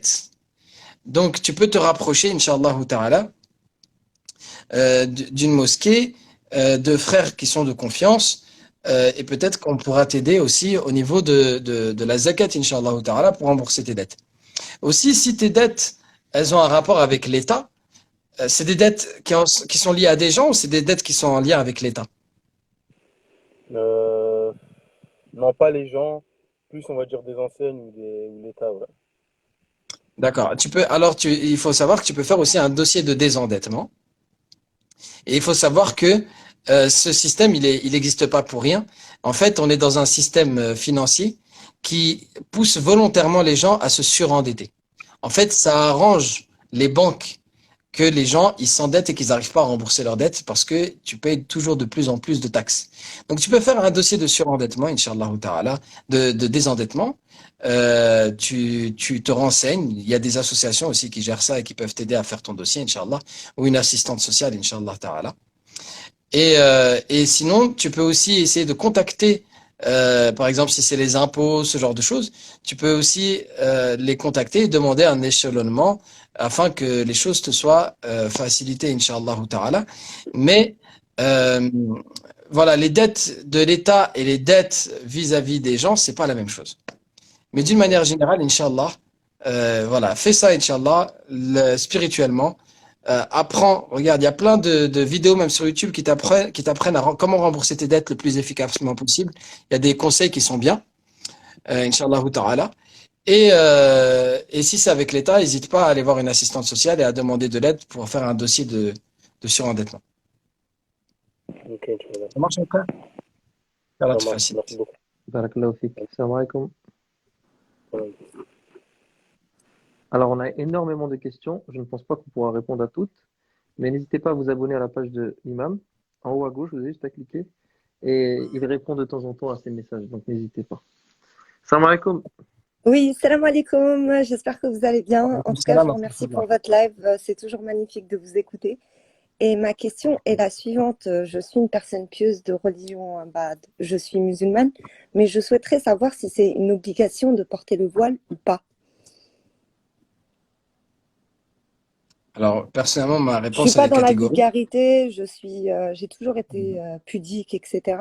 Mais je suis pas prête à porter le voile. Alors, ma question, pourquoi est-ce que tu poses la question? Parce Qu'est-ce que qui te... j'aimerais le savoir. Je tiens absolument à être dans le droit chemin. Et D'accord. j'essaye tous les jours de m'éduquer et de faire le moins d'erreurs possible. D'accord. Alors, personnellement, moi, je suis catégorique. Pour moi, il n'y a aucun doute sur l'obligation du hijab pour la femme. Et quand je dis D'accord? hijab, c'est juste un tissu sur la tête, mais c'est avec toutes les conditions qu'il a. Euh, un vêtement, attention, hein, tu peux être élégante avec un hijab, mais le vêtement ne doit pas être lui-même quelque chose qui attire particulièrement le regard. Mais tu peux être classe, élégante avec un hijab. Donc, l'obligation de couvrir le corps de la femme, si ce n'est le visage et les mains. Ça fait 14 siècles qu'il n'y a pas de divergence sur le sujet. Et là, depuis quelques années, en Occident, on a des imams qui ont à peine étudié. Je pense à un certain imam de Bordeaux, à certains autres comme ça qui ont même pas fait vraiment des vrais cursus de charia Mhm. et qui commencent à rentrer dans ces sujets-là, qui les dépassent, dont ils maîtrisent pas les tenants et les aboutissants, et qui ils peuvent se poser la question, mais le problème c'est que s'ils veulent se poser la question, qu'ils le fassent avec les savants et qu'ils aillent se poser devant des savants et qu'ils aient des débats constructifs avec eux et pas avec la masse des gens dans lesquels ils vont mettre le doute. Et c'est ça qui se passe malheureusement. Donc, il n'y a pas de doute à avoir sur le fait que le hijab est obligatoire. Le Coran, il parle du fait فَلْيُدْنِينَ عَلَيْهِنَّ مِنْ جَلَابِيبِهِنَّ qu'elles recouvrent, qu'elles se couvrent de leur grand drap. Al-jilbab, en langue arabe, c'est un vêtement qui va du sommet de la tête aux pieds. Non, mais je vais à la mosquée, Et donc je le mets souvent, le hijab, sauf que je ne veux pas le mettre dans la vie de tous les jours, c'est juste ça. Et parce qu'on m'a toujours appris que la religion, tout d'abord, c'était dans le cœur et c'était pas dans ce qu'on véhiculait comme image, quoi. alors en fait, la religion, c'est deux choses. Le prophète alayhi salatu wassalam, a dit, Allah ne regarde pas votre apparence, mais regarde vos cœurs et vos actions. Et Exactement. donc, Et moi, je le suis plus cœur, dans ça que dans... Parce que quand je vois, j'ai pas envie de juger, je suis pas dans le jugement, ça me regarde pas, mais je suis déçue de certaines voilées qui respectent même pas, quoi. Je suis désolée de le dire comme ça, mais c'est juste, il y en a plein qui vont, je suis désolée hein, de dire entre parenthèses, mais ça doit se dire, je vais souvent à la mosquée, les jeunes filles viennent pour se marier, ne viennent pas pour prier Ça, Allah. regarde. Regarde, Allah, il sait ce qu'il y a dans les cœurs. Je doute pas que ça existe. Je ne doute pas que ce soit possible et que ça existe. Bon, après, il vaut mieux aller à la mosquée pour se marier qu'en boîte de nuit. Mais je doute pas que ça existe. Mais quoi qu'il en soit, moi, ce que je t'invite à voir, puisque tu m'as dit ce que tu voulais savoir, c'est être sur le droit chemin. Ce que tu veux, c'est l'ordre. Est-ce que Allah, il a Exactement. ordonné ou pas? Le verset, quand l'ordre est venu de mettre le hijab, le voile, c'est très simple. Toutes les femmes de Médine, même les femmes qui étaient dans le marché, qui ont reçu l'information, elles ont dit, je bouge plus jusqu'à ce qu'on me ramène un voile de chez moi, qu'on me ramène un drap, un tissu avec lequel je me couvre. Ok. Toutes les femmes, elles se sont couvertes, sans exception. Et dans le Coran, quand Allah il dit فَلْيُدْنِينَ عَلَيْهِنَّ مِنْ جَلَابِيبِهِنَّ, qu'elles rabattent sur elles leur drap, c'est pour se différencier des chrétiennes, parce que les chrétiennes aussi, elles se voilaient. Tu D'accord. regardes, Marie, comment elle est représentée par les chrétiens? Elle est représentée voilée. C'est vrai, c'est Les comme les femmes sœurs juives, qui sont toujours couvertes, voilà, elles etc. sont toujours. Les femmes juives, à la base, c'était pas des perruques qu'elles mettaient sur la tête, c'était des foulards. Donc, ça date du XVIIe ou du XVIe siècle, le fait qu'elles ont commencé à mettre des foulards sur la tête. C'est vrai, Donc, des perruques. Donc, nous, notre modèle, c'est les femmes de l'époque du prophète alayhi salatu wassalam, qui ont mis en application, qui ont mieux compris le Coran et qui l'ont mis en application à l'époque du prophète alayhi salatu wassalam. Et donc, elles ont tout de suite fait descendre. C'est comme aujourd'hui, il y a des gens qui posent la question, est-ce que l'alcool c'est vraiment interdit? Mais quand le verset sur le vin il a été révélé, ils ont tout de suite, tous les compagnons, ils ont versé tous les tonneaux de vin qu'il y avait dans la ville et ça sentait le vin pendant plusieurs journées. Les rues, elles étaient pleines de vin.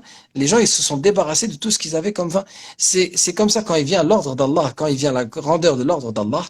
Je cherche pas ce que les gens vont dire, mais je cherche, comme Allah a dit, فَوَرَبِّكَ لَا يُؤْمِنُونَ, par ton Seigneur, ils ne croiront pas, حَتَّى يُحَكِّمُوكَ فِيمَا شَجَرَ بَيْنَهُم, jusqu'à ce qu'ils te prennent comme arbitre dans ce qu'il y a comme dispute entre eux. ثُمَّ لَا يَجِدُوا فِي صُدُورِهِمْ حَاجَةً مِمَّا قَضَيْتَ, ensuite qu'ils trouvent dans leur poitrine aucune gêne de ce que tu as tranché, وَيُسَلِّمُوا تَسْلِيمًا, et qu'ils se soumettent totalement.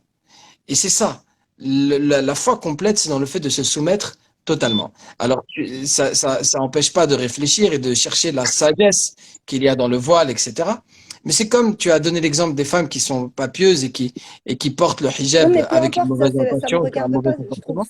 Je trouve ça dommage. C'est pour ça que j'attends d'être vraiment prête. Là, Inch'Allah. je suis en train d'étudier, etc. J'attends vraiment Mais sache, d'être prête avant de mais sauter le pas. ce qui est sûr, c'est que Et je veux juste il pas est me sentir obligatoire, dans le mais haram, quoi, parce que je bien l'ai pas sûr. encore. Vous voyez ce que je veux dire?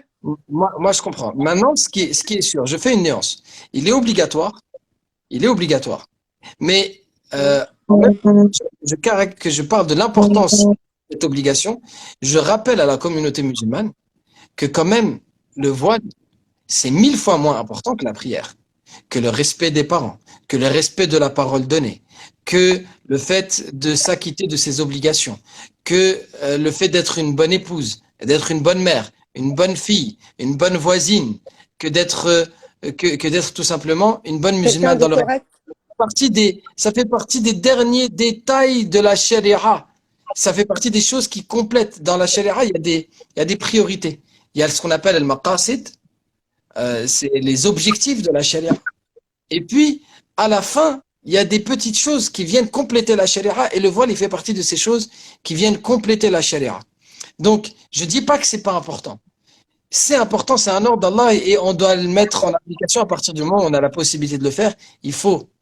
Mais c'est certainement pas plus important que bien d'autres ordres d'Allah tabaraka wa ta'ala qui sont négligés et qui malheureusement sont vus comme moins importants par la majorité des gens.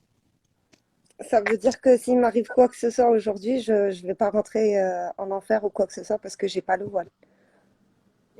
Moi, je peux pas te dire est-ce que tu vas rentrer au paradis ou tu vas rentrer en enfer, c'est Non, Allah mais qui je va veux dire, juger. non, mais après, Mais je me connais personnellement, mais je veux dire, c'est pas regarde, à toi, cause d'une regarde, petite moi, chose comme ça que je risque. Regarde, moi, ce que je vais te donner comme conseil. Toi, parle avec Allah et tu dis, Ya Allah, moi, j'ai l'intention de me soumettre à toi. Je veux avancer vers toi. Ya Allah, facilite-moi ton obéissance. Ya Allah, j'ai l'intention de compléter la religion dans ma vie. Allah, il ordonne, hein. Udkhulu fis silmi kafa. Rentrer dans la religion pleinement. Allah, il veut pas qu'on soit des moitiés de musulmans. Il veut qu'on soit des musulmans totalement. Donc, Ya Allah, je veux être une musulmane comme toi tu aimes. Ya Allah, l'ordre du hijab, j'ai encore du mal. Pardonne-moi. Tu fais istighfar.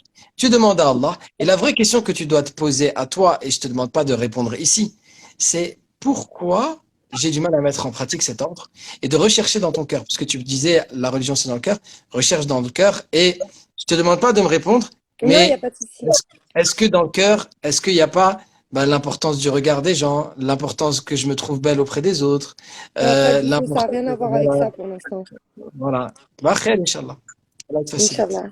Bah, en tout cas, je vous remercie. J'avais une deuxième question, mais ça sera pour la prochaine fois parce que je sais que vous êtes super occupés. Il y a du Ya monde, il y bah, a Bah, du monde, en Amira. tout cas, je vous Salam souhaite une alaikum. excellente soirée. Je vous remercie Merci. et je vous dis barakallahu à très fik. bientôt. À Allah bientôt. yahfadk, Allah te préserve. Au revoir. Salam alaikum. Salam alaikum, Ambrine. Salam alaikum. Wa alaikum salam wa rahmatullah. On t'écoute. Alors, moi, j'avais une question aussi concernant les dettes. En fait, quand j'avais 17 ans, je vivais avec un de mes cousins et je lui avais dit que je paierais le loyer avec lui parce que j'étais un petit peu en galère. Sauf que j'ai jamais pu le rembourser. Et ensuite, je me suis mariée. Je lui avais dit que quand je trouverais un travail, du coup, je le rembourserais parce que mon mari, il voulait pas m'aider à rembourser cette dette. Et j'ai jamais pu avoir un emploi pour lui rembourser cette somme-là. Et du coup, je voulais savoir, est-ce que ça compte encore comme une dette ou pas? Euh, alors, c'est une dette, sauf si ton cousin te pardonne. Mais sinon, ça reste une dette. Ok, donc faut que je lui pose la question. Voilà, tu lui dis, voilà, mon cousin, tu as vu que je suis de bonne foi, j'ai vraiment essayé de rembourser ta dette, c'est un souci que j'ai dans le cœur. Est-ce que tu acceptes de m'effacer cette dette? Ou alors, s'il dit non, tu lui dis, est-ce que tu acceptes de la diminuer? S'il dit non, khair, Inch'Allah, tu lui dis, pardonne-moi jusqu'à ce que je trouve le moyen. Et tu fais dora, tu demandes à Allah qui te facilite. Et chaque fois que tu as un peu d'argent de côté, tu le mets de côté. Et tu montres à Allah que tu fais ton possible pour rembourser la dette. Ok, D'accord? d'accord. Merci. Et lui, il n'a pas le droit, lui, religieusement, il n'a pas le droit de t'empêcher de rembourser petit à petit. C'est-à-dire que si, il peut pas te dire tu me rembourses tout d'un coup ou tu me rembourses pas. Non. Toi, chaque fois que, par exemple, tu as 50 ou 100 euros, tu peux lui remettre et petit à petit, c'est à lui après de faire le compte et tu vois? D'accord. Ok, parce que ça me travaillait et je me disais, parce que moi j'ai jamais fait de crédit, j'ai jamais fait de truc, voilà.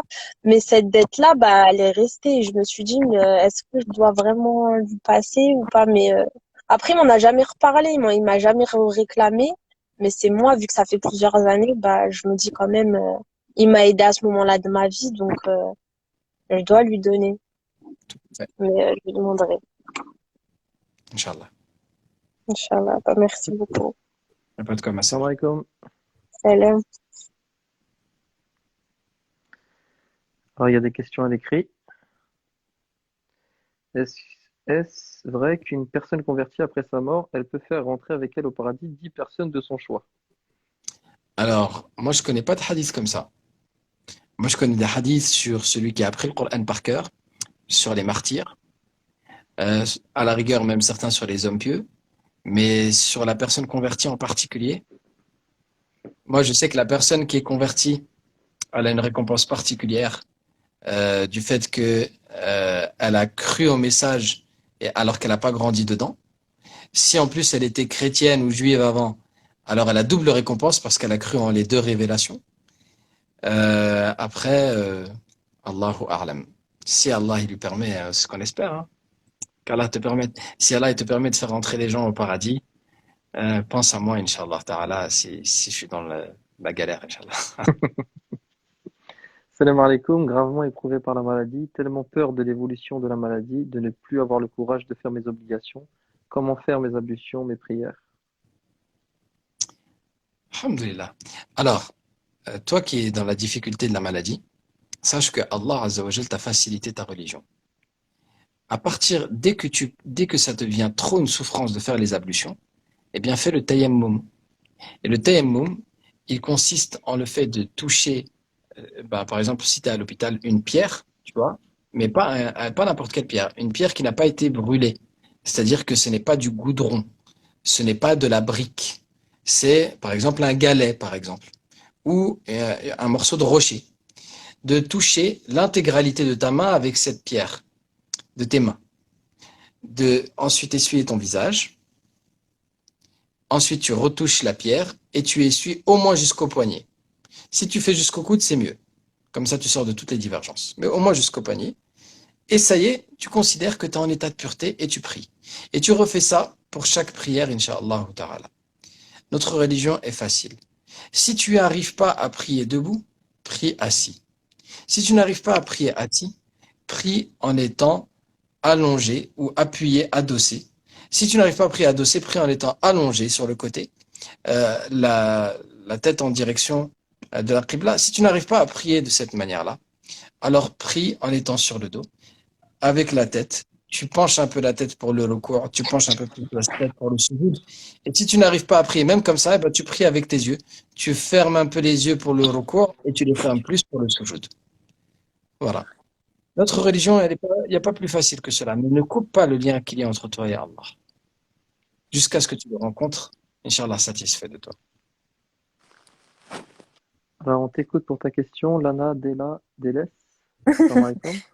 Wa alaykoum salam wa rahmatullah. Vous m'entendez? Oui. Oui. Alors, j'ai une question. Alors, je vous explique un peu ma situation rapidement. Alors, mon papa est musulman, donc j'ai été élevée musulmane, et ma maman est chrétienne, copte plus précisément, d'accord? Et la pauvre, elle a été diagnostiquée très récemment de Alzheimer. Donc, malheureusement, à l'heure d'aujourd'hui, elle est complètement désorientée. Elle se rappelle difficilement des gens autour d'elle, si ce n'est que moi. Et je suis la seule personne dont elle se rappelle. Du fait qu'elle a perdu la raison, moi, j'ai peur en fait pour elle. Enfin, je sais pas si vous voyez ce que je veux dire. J'ai honte de le dire, mais sachant qu'elle est chrétienne, moi, je me demandais en fait, ce serait quoi sa situation. Enfin, c'est Dieu seul sait, mais au jour du, comme elle peut pas se convertir, sachant qu'elle a Alzheimer. Enfin, vous voyez ce que je veux dire. Elle n'a pas la raison pour pouvoir. J'imagine qu'elle n'a pas la raison pour pouvoir dire la ilaha illallah. Et moi, je me disais, quelle est la situation pour un parent atteint d'une telle maladie? Enfin, la miséricorde de Dieu dans cette situation, surtout quand c'est une maladie comme ça qui touche la raison, alors qu'elle aurait pu. Vous voyez ce que je veux dire? Ah. Bon, alhamdulillah, wa salatu wa salam ala rasulillah. Alors, la première des choses, qu'Allah te facilite cette épreuve. Amin. C'est vraiment difficile de prendre soin d'une personne, surtout qu'on aime, et quand on la voit, en fait, quand on voit la dégénérescence en fait que provoque Alzheimer dans le cerveau. Et c'est vraiment une maladie difficile à vivre pour ses proches, vraiment. Donc, pour ta maman, tu peux essayer de lui faire shahada dans ces moments de lucidité, en espérant que ce soit un argument pour elle yawm al-qiyamah. Oui. Inch'Allah ta'ala. Et à partir du moment où elle fait shahada dans un moment de lucidité, toi, tu l'acceptes comme telle et tu considères dans ton cœur qu'elle est musulmane. D'accord. Maintenant, chrétien, paradis ou pas paradis, les savants, ils ont divergé sur la question du chrétien qui a bien reçu le message de l'islam. La question, c'est est-ce qu'elle l'a bien reçu? Est-ce qu'elle a bien compris ce qu'était l'islam? Est-ce qu'elle a bien vécu? Il y a même des gens qui disent « je suis chrétien », mais qui disent « je suis chrétien, mais je crois qu'il n'y a qu'un seul Dieu et que Mohammed est son messager ». Et en réalité, c'est des chrétiens, en fait, ils sont vieux, ils sont âgés, ou ils ont du mal à changer d'équipe, entre guillemets, mais en réalité, ils sont musulmans, ces gens-là. Donc, Oui. donc si si elle avait cette conception-là que Dieu est unique et que Mohammed est son messager, si elle respectait le prophète Mohammed sallallahu alayhi wa sallam et elle le considérait comme un prophète, on peut que espérer le bien pour elle, Inch'Allah, Yawm al-Qiyamah. On espère pour elle le bien. Toi, continue à faire dua pour elle, Inch'Allah, et à prendre D'accord. soin d'elle. Et regarde, c'est normal de s'inquiéter pour ses proches. Et dans la situation dans laquelle tu es, tu penses à son au-delà. Oui, Pense au fait que ton Seigneur, il est infiniment miséricordieux et qu'il est aussi le plus juste des juges. D'accord? oui, Si ta maman, si déjà, premièrement, il n'y a personne qui mérite le paradis. C'est Allah qui l'offre à qui il veut. oui. Et si ta maman, elle fait partie, Inch'Allah, de ces gens que toi tu estimes qui méritent le paradis, t'inquiète pas qu'elle ne sera pas lésée. Et Allah ne sera pas injuste avec elle. Inch'Allah. Et Inch'Allah, khair, ma sœur. Et toi, occupe-toi juste de faire le bien pour elle. Chaque fois que tu as l'occasion de lui dire La ilaha illallah, de lui répéter, de faire répéter, fais-le, Inch'Allah ta'ala. Et qu'Allah subhanahu wa ta'ala accepte. Ben, quand elle était lucide, c'était une très bonne maman, même si on n'avait pas la même foi. On se respectait on respectait énormément. Enfin, on se respectait. Enfin, je veux dire, elle a jamais essayé de me convaincre de sa foi. J'ai jamais essayé de la convaincre de ma foi. On était très proches malgré tout. Et oui, c'est normal que j'ai peur pour elle. C'est ma mère, même si on n'a pas la même croyance, ça reste ma maman, quoi. Sinon, j'invoquerai pour elle, oui, bien sûr. Inch'Allah ta'ala. Inch'Allah. Qu'elle a Allah fait subhanahu wa ta'ala. On fait tous dua, ya Allah, guide sa maman, ya Arhamar Rahimin, guide-la à l'islam, ya Arhamar Rahimin, accepte-la dans l'islam, ya Amin. Arhamar Amin. Salam alaikum. Salam alaikum. Rahimin. Encore combien de questions, mon frère? Allez, encore 2 questions, Inch'Allah. 2 questions. Alors, tu veux en choisir une? En appuyant sur la boîte à questions? Je regarde, attends. Bon, la première, elle compte pas. Salam alaikum, mais on va pas la compter comme une question, elle est très facile à répondre. Salam alaikum, les femmes peuvent-elles se rendre au cimetière, s'il vous plaît, merci. Alors, d'une manière claire, il n'y a aucun texte qui interdit aux femmes d'aller dans un cimetière. À partir du moment où les femmes, elles se lamentent pas, elles crient pas, elles se déchirent pas les vêtements, elles se griffent pas, comme malheureusement ça existe encore dans nos cultures, il n'y a pas de mal, Inch'Allah ta'ala. Est-ce ensuite, salam alaikum, je voudrais savoir, est-ce qu'un enfant né de père musulman et de mère chrétienne doit impérativement choisir une religion? Aussi, est-ce que c'est possible ou permis de choisir les deux? Merci. Franchement, la question du choix de la religion de l'enfant, c'est très simple. L'enfant, tu peux pas ne pas l'éduquer sur une religion. L'enfant, soit tu lui apprends une religion, soit tu lui apprends l'absence de religion. Mais tu peux pas lui apprendre, ou alors 2 religions en même temps. C'est pas possible. Parce que la connaissance, c'est une chose, et la croyance, c'est une chose. Or, quand on éduque un enfant, on doit l'éduquer, nous en tant que musulmans, on doit l'éduquer sur une croyance, et pas seulement sur des connaissances. Sur une croyance. Et on doit ancrer en lui la croyance musulmane. Et il n'est pas permis pour un père musulman de laisser son enfant devenir chrétien ou juif. Donc ça, c'est des choses qu'il faut se mettre d'accord avec, sur lesquelles il faut se mettre d'accord avant le mariage. L'enfant, il doit être éduqué sur l'islam. Et celui qui se dit, mon enfant, il choisira quand il grandira, il est en train d'éduquer son enfant dans l'athéisme. Donc il faut faire attention, c'est une grande responsabilité qu'on a. Deuxième question.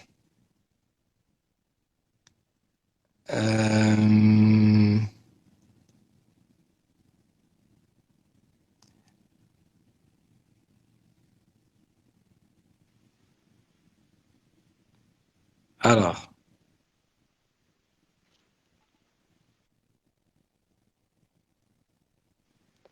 il y a beaucoup de questions, subhanallah. Je ne sais pas laquelle choisir.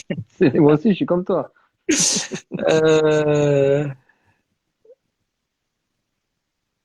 Alors, ceux qui veulent passer dans le live, vous appuyez sur la petite caméra. Et du coup, on vous mettra en priorité, parce qu'il y a énormément de questions.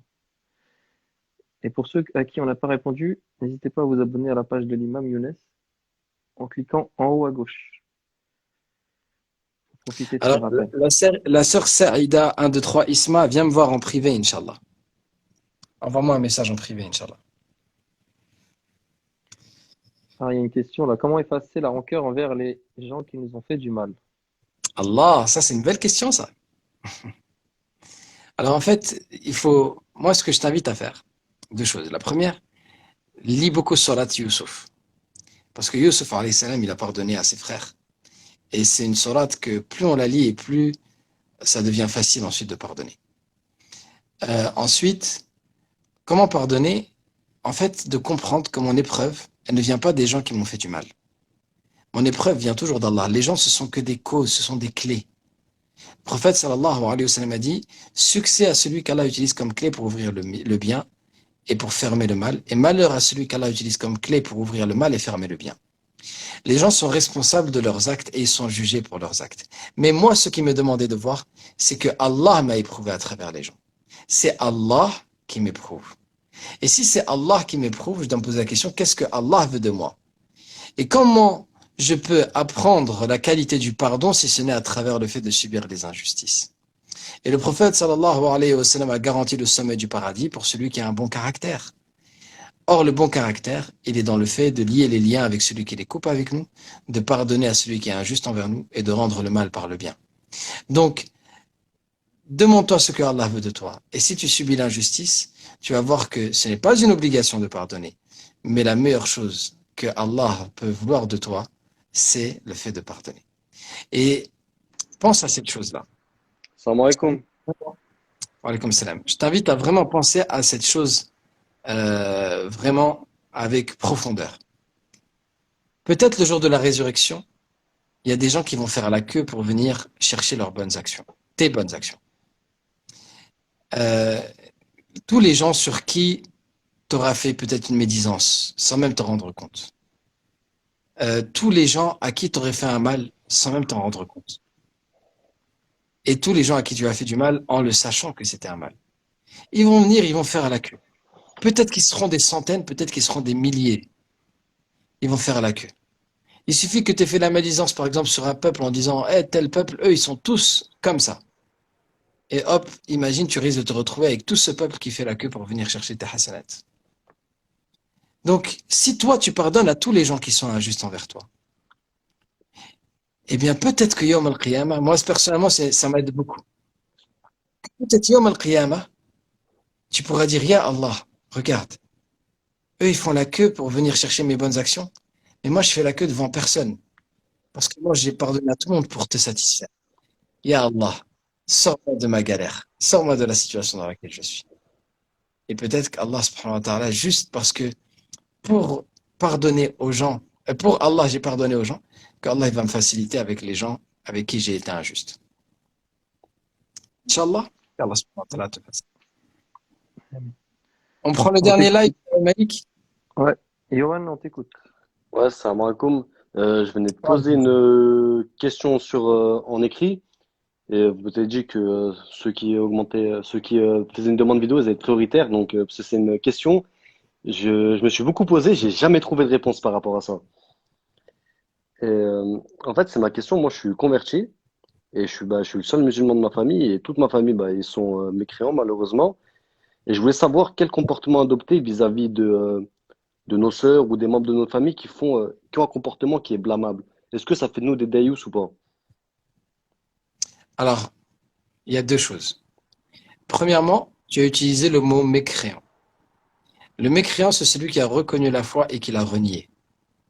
Tu devrais utiliser le mot non-croyant, ou peut-être qu'ils ont une autre religion. Voilà. Donc, faire attention aux termes qu'on utilise, parce que kafir, dans le Coran, ça désigne des gens bien particuliers, c'est les gens qui ont reconnu la vérité et qui l'ont refusée. Et c'est à eux que s'adressent toutes les menaces. Pour ce qui est de ta responsabilité vis-à-vis de ta famille, ce n'est pas la responsabilité du législateur, notamment vis-à-vis de tes frères, de tes sœurs, de tes mères, tantes, etc. Ta responsabilité, c'est celle du da'i, c'est celle de celui qui prêche à la religion. Et ta responsabilité, c'est de donner la plus belle image possible de l'islam dans ta famille. Et ça va pas être par le fait de parler, mais c'est par le fait qu'ils voient un réel changement en toi, dans ton comportement, qu'ils voient notamment que tu es à leur service, qu'ils voient que tu leur fais des compliments, que tu les aides au quotidien, qu'ils voient un réel changement, qu'ils voient que tu es meilleur, que tu es épanoui, que tu leur fais des cadeaux, En fait, il faut que tu les éblouisses par la beauté de ton comportement jusqu'à ce qu'ils disent, mais comment ça se fait que tu es comme ça? Et là, tu peux leur répondre, c'est ma religion qui me l'enseigne. Mon modèle, c'est le prophète Mohammed, alayhi salatu wassalam. Et ça touche mieux que 10 000 discours, que 10 000 livres que tu pourrais leur offrir, et je ne sais quoi encore. Inch'Allah, Barakallahu fik. wa fik baraka, mon cher frère. On s'arrête là, Malik? Ouais, tu peux Comme ça. clôturer avec des invocations comme d'habitude, Inch'Allah. s'il te plaît. اللهم لك الحمد حتى ترضى ولك الحمد إذا رضيت ولك الحمد بعد الرضا اللهم لك الحمد حمدا كثيرا طيبا مباركا فيه اللهم صل وسلم وبارك على سيدنا محمد وعلى آله وصحبه أجمعين. Oh Allah, retire la tristesse de tous les cœurs attristés. Ya Allah, retire la tristesse, retire les soucis, élève les difficultés sur la communauté de ton bien-aimé Mohammed alayhi salatu wassalam. Remplace la tristesse par la paix, la sérénité et la foi, la tranquillité. Ya Arhamar Rahimin. Ya Allah, purifie nos cœurs d'une manière qui soit douce et permets-nous de te rejoindre avec des cœurs purs. Fais que les meilleures actions soient les dernières et que notre meilleur jour soit le jour de notre rencontre avec toi. Ya Allah, ressuscite-nous parmi les croyants pieux qui t'ont adoré sans te donner d'associés. Permets-nous d'être proches du prophète Mohammed alayhi salatu wassalam le jour de la résurrection et dans les hauts degrés du paradis. Ya Allah, réunis la communauté de Mohammed alayhi salatu wassalam autour du Coran et de la Sunna. Permets-nous d'être bien guidés et d'être source de guider, ya Arhamar Rahimin. Wa sallallahu wa barik ala sayyidina Muhammadin wa ala alihi wa sahbihi ajma'in. Walhamdulillahi rabbil alamin. Wassalamu alaikum tout le monde. Alaykoum salam. Alors n'hésitez pas à vous abonner à sa page, il fait d'excellents rappels. Il a actuellement une superbe formation qu'elle en récompense. Elle est disponible sur sa page. Si vous avez des questions, pour ceux qui ont posé des questions et qu'il n'a pas pu répondre, vous pouvez aller lui envoyer un message en privé et il vous répondra, Inch'Allah. Qu'Allah vous récompense et qu'il nous accorde la sincérité dans tout ce qu'on fait. Le prochain live, Inch'Allah, vendredi, avec Monsieur Tariq Ramadan. Qu'Allah vous récompense. Salam alaikum.